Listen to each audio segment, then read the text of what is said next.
Islam itu Masya Allah gitu, ilmunya pun tersanad, tersambung gitu ya. Jadi penafsiran itu ada pakem tafsirnya. Jadi ada yang bisa kita lihat dari perkembangan peradaban manusia dan nilai-nilai itu selalu selaras dengan perkembangan manusia. Ada yang pakemnya walaupun dia berubah masanya tetap seperti itu. Ya, misalnya masalah akidah, ibadah pokok nggak akan berubah. Ya, sampai kiamat pun ya terjadi, ya kiamat kurang sehari misalkan masih bisa sholat. Nah, itu tetap subuh tetap 2 rakaat, nggak akan jadi 3 rakaat. Dan caranya tetap sama, nggak akan pernah berubah dari zaman Nabi ya, sampai kita kembali kepada Allah pun tetap caranya sama. Ya, haji demikian, zakat demikian ketentuannya. Tapi hal-hal yang sifatnya fleksibel terkait dengan masalah muamalah, sosial, interaksi kehidupan, boleh jadi akan ada nilai-nilai yang berkesesuaian dengan hajat kehidupan yang berkembang. Ya, dulu belum ada bayi tabung, sekarang ada bayi tabung. Hukumnya bagaimana di Islam itu selalu ada pandangannya. Ya, karena sifat hukumnya itu karakteristiknya ada pakemnya gitu, yang itu berisi nilai, yang nilainya itu selalu berkesesuaian dengan setiap masa. Itu kalau yang buat itu bukan Tuhan, bukan Allah yang menciptakan itu, ya. Ya, kemudian bukan Allah yang memfirmankan ya dalam Quran itu, bukan Allah yang menetapkan, Rasulullah membimbing dalam hadisnya itu, mustahil bisa begitu. Ya, ada nggak sih yang setiap ketentuan hukum yang terus bertahan setiap zaman? Ya, Masya Allah gitu. Ya, setiap kebutuhan ada jawaban, setiap pertanyaan ada jawaban. Nggak mungkin ada begitu kecuali dari penciptanya. Bismillahirrahmanirrahim. I'lam anna hadha huwa ni'matu thaniyatu allati 'amatil mukallafin bi asarihim wa ma ahsana ma ra'a Allah subhanahu wa ta'ala hadha at-tartib fa innal intifa' bil ardi was sama'i innama yakunu ba'da husulil hayah. ولهذا ذكر الله أمر الحياة أولا ثم أتبعه بذكر السماء والأرض. Masya Allah. I'lam, ketahuilah, anna hadha huwa ni'mah tsaniyah. Inilah nikmat yang kedua. Ya allati 'amatil mukallafina, yang telah Allah Subhanahu wa taala berikan kepada seluruh hambanya yang mendapatkan misi tugas di muka bumi ini. Keseluruhannya tanpa kecuali. Nikmat kedua, nikmat pertamanya nikmat penciptaan yang ayat ke-28 itu. Ya, bukankah menjadi nikmat ketika diberikan kesempatan berkehidupan? Ya kan? Nikmat kan?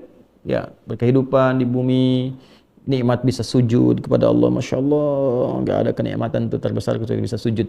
Sujud, salat itu nikmat. Karena bisa menjalankan fungsi kita sebagai hamba, gitu kan? Nah, nikmat ketika menggunakan pakaian karena merasakan nikmat yang Allah berikan kepada kita, gitu kan? Jadi fungsi pertama itu berkehidupan, nikmat pertama. Nikmat kedua adalah diberikannya fasilitas berkehidupan.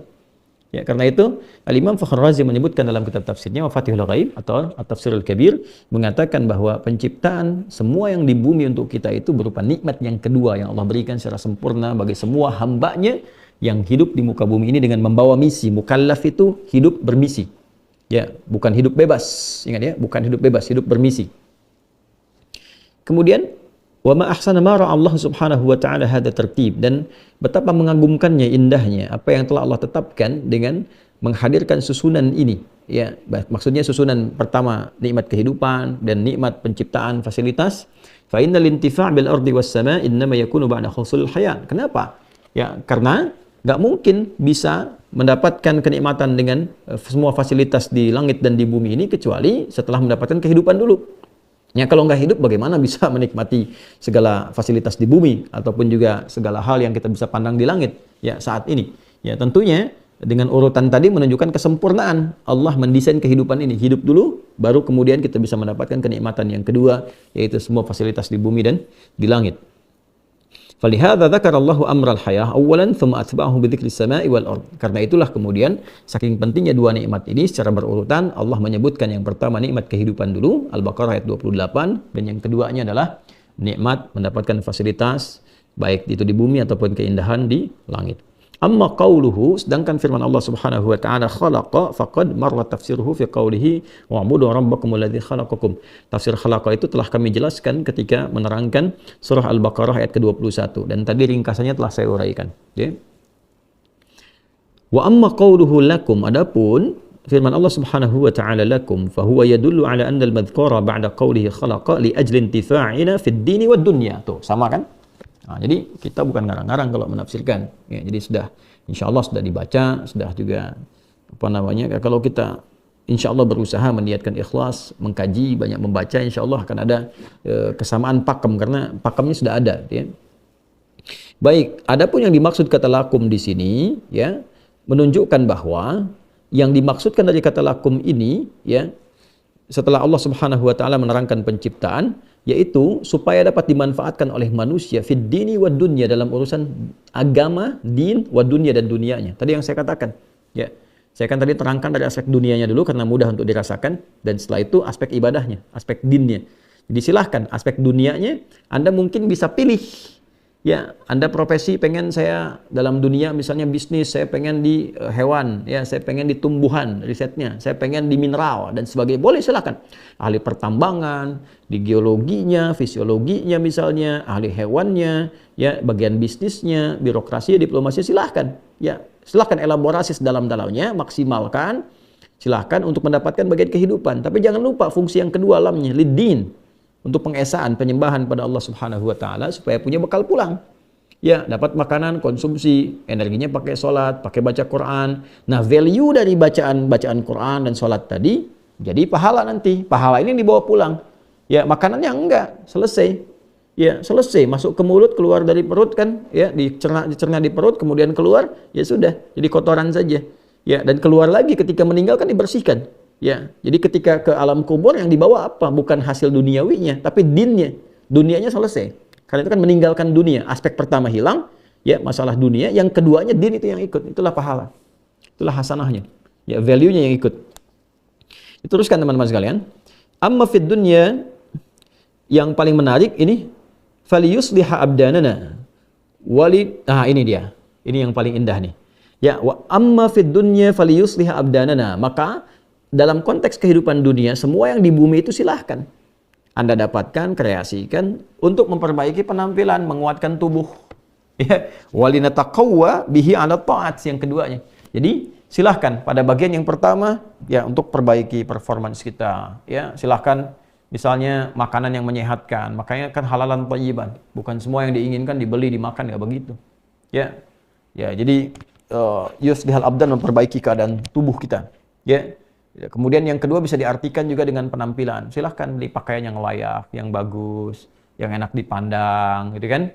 Ya, tapi dalam saat yang bersamaan juga ini yang paling menarik nih. Walinataqawwa bihi 'ala ta'at. Ya. Dan menggunakan semua itu untuk menaati Allah Subhanahu wa taala. Jadi mohon maaf ya. Ini indahnya dalam Islam itu senantiasa menjadikan antara dunia dan hukum value akhiratnya beriringan, bersamaan tuh, nggak terpisah. Ya, karena itu Anda mau makan menyehatkan tubuh, tapi kan menyembelihnya kan diatur. Hewannya juga diatur, makannya diatur. Yang haram jangan nih. Ini bisa berbahaya gitu kan. Lakukan dengan yang ini. Pakaian nih silakan fashionable, ya, yang bagus, yang indah. Tapi apa? Beriringannya menutup aurat. Ya kan? Jangan dibuka, jangan menggunakan pakaian-pakaian atau mengenakan pakaian-pakaian yang potensial melahirkan kekacauan, ya kan? Melahirkan perselisihan. Ya, melahirkan syahwat, ya kan? Ya, Anda boleh berkata, itu kan karena dia nggak bisa mengatur pandangannya aja. Iya, karena Anda berpakaian tak teratur. Kalau Anda teratur, dia bisa mengatur pandangan. Tapi karena Anda nggak teratur, dibuka semua, ya fitrahnya kan manusia itu keluar. Ada syahwat, ada nafsu. Ya kan? Nah, jadi di konteks ini mesti paham gitu. Jangan, nggak ada kebebasan murni. Semua diikat dengan norma. Nggak semua bisa mengatakan bebas begitu, tidak. Diikat dengan norma. Ya, semua ada norma yang disepakati, dengan itu kemudian kita berlatih dengan cara yang baik. Ya. Nah, itu gambarannya teman-teman sekalian. Selanjutnya, amma fid dini falil istidlal bihadhil asya wal i'tibar biha, ya. Kemudian yang paling menarik dan aspek agamanya, semua yang dikenakan, yang digunakan secara fungsional dalam kehidupan ini pada akhirnya adalah supaya manusia belajar untuk mengenal dan mendekat kepada Allah Subhanahu wa taala. Ini kalimatnya menggunakan istidlal dan i'tibar. Kalau istidlal itu penggunaan sebagai dalil wujud eksistensi Allah Subhanahu wa taala. Jadi seharusnya, ya, tadi saya katakan menatap gunung itu ingat Allah, jangan cuma mendaki. Ya, aku akan mendaki gunung untuk membuktikan pendakian cintaku kepadamu. Itu masih tahap kecil. Ya, pendakian mahabbah kita kepada Allah itu yang paling tinggi. Jadi lihat gunung itu sudah ingat Allah. Keluar, lihat rembulan. Kok bisa ya rembulan itu dihiasi pelangi, ya kan? Kok bisa kita ada keindahan begini? Kita ingat sama Allah. Ya, sehingga membuat kita sujud, lebih dekat, lebih ingat kita akan kembali, kan? Wah, natap begini ada indah, apalagi kalau kembali kepada Allah pasti lebih indah, kan, lebih baik, kan? Lihat anak ingat Allah, lihat pasangan ingat Allah, kan? Lihat lautan ingat Allah dan sebagainya. Nah, itu sampai ke titik itu temukan. ketemu kan. Nah, nanti caranya i'tibar, belajar. Makanya jadilah pintar yang sejati, cerdas yang sejati. Jadi yang sejati itu semua bagian aspek tubuh kita terpenuhi. Jasmaninya, rohaninya, ya, kemudian juga intelektualnya. Jadi kalau semua itu terpenuhi, maka insya Allah paripurna fungsi kemanusiaan kita. Jadi kalau dia memenuhi hanya hajat fisiknya dengan hajat intelektualnya, nah spiritualnya kosong, gelisah jiwanya, hatinya. Maka limbung juga kehidupannya. Ya, jadi ini yang dimaksudkan di sini, huwallazi khalaqalakum ma fil ardi jami'an. Ya. Kemudian juga di sini yang paling menarik adalah falil istidlal bihadhil asya wal i'tibar biha wa jama' biqaulihi wa jum'a biqaulihi ma fil ardi jami'an jami'al manafi'. Jadi semua yang dimaksudkan istidlal, i'tibar, mengambil ini sebagai wasilah untuk mengenal Allah, mempelajari supaya dekat dengan Allah, semuanya ini dikumpulkan dalam satu ayat, satu kalimat, jami'an, keseluruhannya secara komprehensif, diakumulasikan. Apa yang dimaksud jami'an ini? Jami'al manafi', semua manfaat, faidah dari dibalik penciptaan apa yang telah Allah tetapkan. Jadi secara singkatnya adalah semua penciptaan Allah itu nggak ada yang hampa, ada manfaatnya, ada faidahnya, bentuknya sempurna, fungsinya sempurna. Apa manfaatnya buat kehidupan manusia? Itu poinnya. Ya, jadi tariknya ke kita nih. Nah, ini ada jami'al manafi, jami'an, semuanya ini jami'al manafi, ada manfaat untuk kita. Maka apapun interaksi yang kita lakukan dalam kehidupan, ya jangan hanya memproyeksikan manfaatnya untuk kehidupan duniawi, tapi ingat juga kehidupan ukhrawi kita. Karena semua apa yang ada kita dapati di muka bumi ini pada hakikatnya adalah terkreasikan, mengakumulasi semua bentuk-bentuk potensi manfaat untuk kehidupan dunia akhirat kita. Ya. فَمِنْهَا مَا يَتَّصِلُ بِالْحَيَوَانِ وَالنَّبَاتِ وَالْمَعَادِنِ وَالْجِبَالِ وَمِنْهَا مَا يَتَّصِلُ بِالضُّرُوبِ الْحَرْفِ وَالْأُمُورِ الَّتِي اسْتَنبَطَهَا الْعُقَلَاءُ وَبَيَّنَ تَعَالَى أَنَّ كُلَّ ذَلِكَ إِنَّمَا خَلَقَهَا كَيْ يَنْتَفِعَ بِهَا. Sama persis dengan apa yang saya sampaikan. Ya. Jadi Allah Subhanahu wa taala ketika menyampaikan ayatnya kemudian diterangkan oleh para ulama, di antaranya kita teruskan faminha ma yattasilu bil hayawan. Apa yang bisa kita riset, kita manfaatkan, ada yang terkait dengan hewan, tadi sudah saya jelaskan. Wan nabat, dan tumbuhan sudah saya sampaikan. Wal ma'adin, dan mineral. Ya, tadi sudah saya singgung juga. Ada kan pertambangan, kita menggali, melihat apa yang kita temukan. Ada batu bara kah, kemudian ada apa lagi, misalnya emas, nikelnya, tembaganya, macam-macamnya. Itu bukan hanya menemukan jadi bangga, mensupport dunia, tidak. Tapi ketika Anda meriset, kan ada ilmunya itu.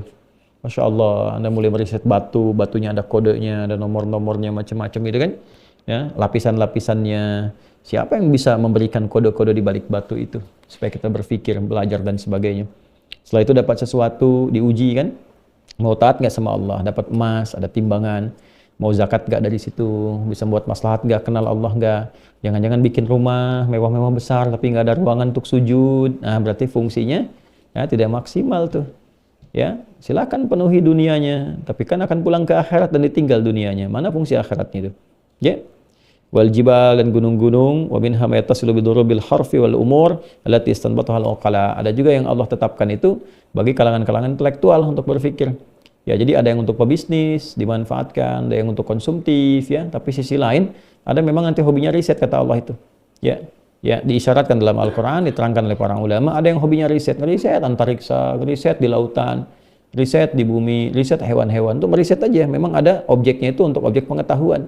Nah, hasil risetnya itu harus mendekatkan diri kepada Allah, bukan cuma jadi jurnal. Ya, apalagi bagi yang beriman, fungsi imannya mana gitu? Ya, fungsi imannya mana? Ya, coba saya juga men-challenge nih para pakar ilmuwan kita. Coba hidupkan lagi si ICMI-nya tuh, Ikatan Cendekiawan Muslim Indonesia. Ya, yang di IMPAT tuh, Ikatan Ilmuwan Internasional Indonesia tuh, yang muslim-muslimnya misalnya, ya silahkan dengan non-muslim sama meriset dan sebagainya. Tapi bagi yang beriman, yang orang Islam tuh, imannya mesti hidup. Ya, mesti nyala tuh. Mesti nyala tuh imannya itu. Temukan di situ risetnya untuk mendekat kepada Allah. Nah, kalau sudah ketemu tuh 3 perpaduan tuh dahsyat hasilnya. Dahsyat sekali teman-teman. Ya. Nah, itu kita mesti kembalikan ke ranah itu gitu ya. Bukan cuma jadi ya tingkat pencapaian pengajar tertinggi misalnya profesor di akademia ya, di akademi misalnya kan, bidang akademik, atau tingkat pembelajaran tertinggi doktor dan sebagainya. Kenal Allah enggak? Ya, kenal Allah enggak? Itu poinnya, dan apalagi kalau sudah beriman. Apalagi kalau sudah beriman. Itu yang barangkali penting kita di situ notice ya, untuk berikan apa namanya satu penanda kepada kita untuk mendekat kepada Allah Subhanahu wa